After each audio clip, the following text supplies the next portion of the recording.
বন্ধুরা, ঘুম থেকে অনেক সকালেই উঠেছি, কিন্তু দৌড়ঝাঁপ করতে করতে একেবারে আমি হতাশ হয়ে গেছি।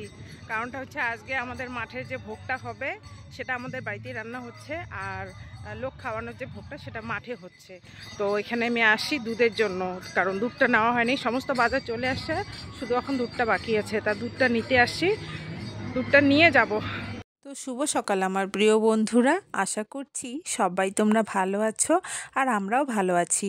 তা দেখো, এনারা মাগন করে আমাদের বাড়িতেই আসলো, কারণ আমাদের বাড়িতে যেহেতু ভোগটা রান্না হচ্ছে, আর ওই মাগনের চাল সবজি এগুলো এই ভোগে দিতে হবে। এই ভোগে যদি মাগনের চাল না দেয় তাহলে ভোগটা সম্পূর্ণ হবে না। তা দেখো, এদিকে সবাই সবজি বানানো বানাচ্ছে আর কি, বানানো বলতে হয়, কাটা বলা যায় না। তো এনারা এদিকে সব বানাচ্ছে আর আমি সবার ভিডিও করছি। আমাকে দাদা বলছে যে তুমি শুরু করে দাও। তো আমার তো কাজই এটা, তাই না বলো? আমার বাড়িতে যা কিছু হবে, আমি যা কিছু করব সব কিছু ক্যামেরা বন্দি থাকবে। তাই দেখো, এখন আমি চলে যাব মাঠে, কারণ ওখানে আমার একটু কাজ আছে, সেটা হলো ঠাকুর বরণ করে ঘরে নিতে হবে। তো এদিকে দাদা দেখো কি সুন্দর মিহি মিহি করে শাকগুলো বানাচ্ছে।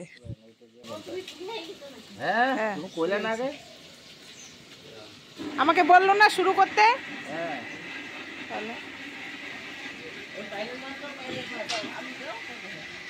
আর এই যে দেখো বন্ধুরা, আমাদের গুরুদেব নিজে হাতে রান্না করছে আজকে। এদিকে কি কি ভাজা হয়ে গেছে, বেগুন ভাজা, আর ওটা কি পেঁপে ভাজা, আর মিষ্টি কোয়াশ, বেগুন ভাজা হলো, কোয়াশ ভাজা হলো, তারপরে মিষ্টি কুমড় ভাজা হলো, এখন আলু ভাজা বসাচ্ছি। তাহলে রান্নার অভিজ্ঞতা ভালোই আছে দেখলাম। এখন আলু ভাজা বসাচ্ছি। বাবার আজকে পরীক্ষা, বাবা আজকে পরীক্ষা দিচ্ছে। কোন ক্লাসের পরীক্ষা গুরুদেব? কোন ক্লাসের পরীক্ষা? গৌরের ক্লাসের পরীক্ষা।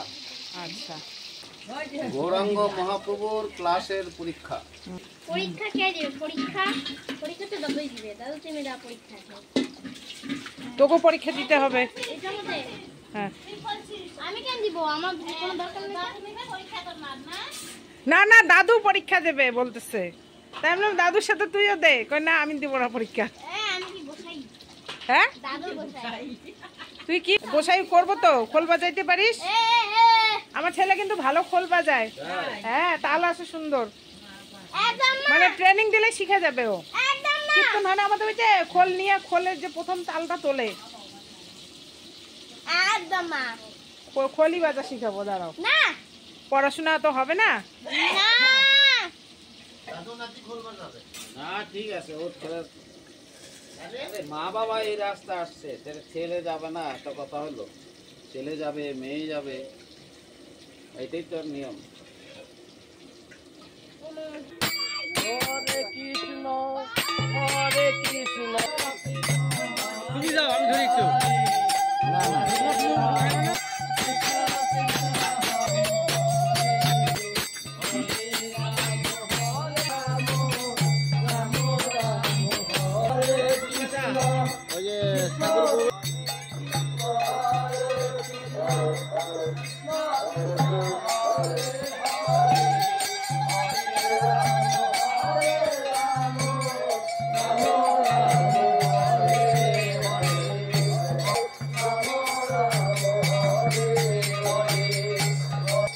আরেকজনটা দিয়ে দাও।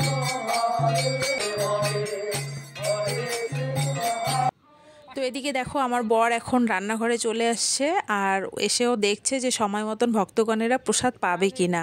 তো সবই ঠিকঠাক আছে, রান্না প্রায় অনেকটাই এগিয়ে গেছে। তো বেলা 3টার থেকে এখানে প্রসাদ বিতরণ করা শুরু হয়ে গেছে। তো তার আগে দেখো, গুরুদেব নিজে হাতে প্রসাদ মাখছে, যে সবাইকে উনি নিজে হাতে প্রসাদ বিতরণ করবে। আজকে 3 দিন থেকে এই কাজটা উনি নিজেই করছে। তো আমরা না করি তবু উনি শোনে না, খুব ভালোবাসে এগুলো করতে।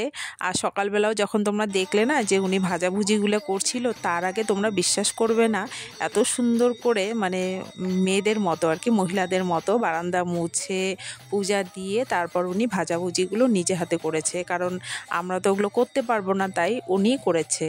আর গেল বছরের মতো এবছরও আমার বর দধিমঙ্গল করছে, তোমরা দেখো। তো ভাবছিলাম একটু বাড়িতে যাব, কিন্তু আর যাওয়া হয়নি। বাড়ি আর মাঠ করতে করতে আমার এই কয়েকদিন কেটে গেল।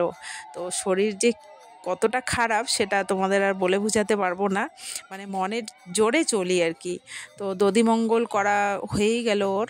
তো দধিমঙ্গল করে তো আর স্নান করা যাবে না, কিন্তু আমার বরের একটা প্রবলেম আছে, সেটা হলো দুধ আর দইয়ের গন্ধ সহ্য করতে পারে না। তবু আজকের দিনটাও ওকে এইভাবেই থাকতে হবে। তো ভিডিওটা এখানেই শেষ করছি বন্ধুরা, সবাই তোমরা ভালো থেকো, আর কেমন লাগলো অবশ্যই কমেন্টে জানিও। ভালো লাগলে একটা লাইক, কমেন্ট, শেয়ার করে দিও।